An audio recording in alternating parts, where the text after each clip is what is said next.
confidence in the Supreme Court, belief that it's qualified to do the job it's supposed to do, has sunk to the lowest point in 50 years.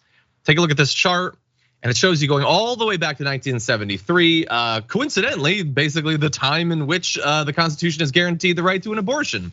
And you can see that the percentage of Americans that have hardly any confidence in the Supreme Court has absolutely shot up since 2018. A slightly steeper curve over the last year or so. God only knows what the 2023 numbers are gonna be once you really factor in the Dobbs decision. But that has shot up. A great deal of confidence is at 18%. That's like random chance at that point. It doesn't really represent much. I assume that's the 18% of the country that is richest, that knows the Supreme Court at the end of the day is gonna defend their interests. And they're like, yeah, I got that. I don't care what they do with abortion as long as they make sure that my taxes don't go up. And that's like the broad population. Once you dig in, it's even worse.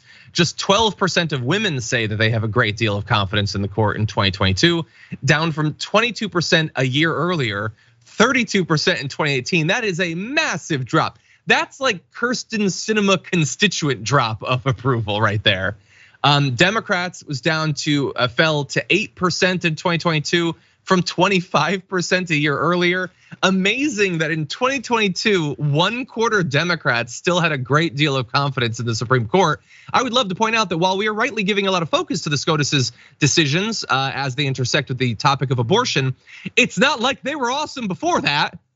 On labor, on guns, on environmental regulation, pick a topic, they were suspect at best, but glad that the Dobbs decision woke up a bunch of these Democrats at the very least.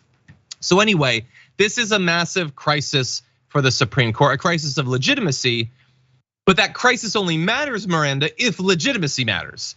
Does the Supreme Court actually care whether people have any confidence in them, or do they only care that they're not being deposed and that they still have their lifetime appointments, they can still protect the interests of the wealthiest people in the country? I don't know, what do you think? Yeah, I don't think they care at all what their approval rating is with the general public, because they've shown time and time again that nothing they do, even in the past couple of years especially, is for the public. They only care about getting in, protecting their own interests, protecting their friends' interests so that their friends can protect their own interests. And it's this vicious cycle. I think that they're trying to hit the 0% mark as fast as they can. They're doing a fantastic job, really reaching those goals ahead of time.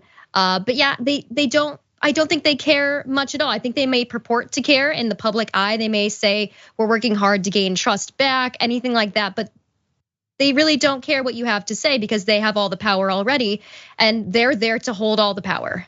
Yeah, I mean, we're rapidly reaching a point where their only hope of registering a non-zero number is if they happen to get Harlan Crow in the sample. And I bring that up because, of course, their positions on policy are obviously influencing this, and I would assume that Dobbs is the single largest chunk of the fall in approval. But wait until people have had a multi-month reminder of how fundamentally corrupt the Supreme Court is. That's gonna hurt the numbers quite a bit too, or at the very least, I would hope that it would.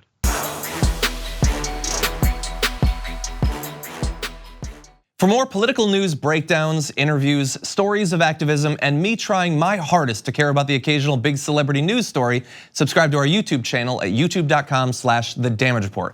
And you can ring the bell wherever it is so you don't miss anything.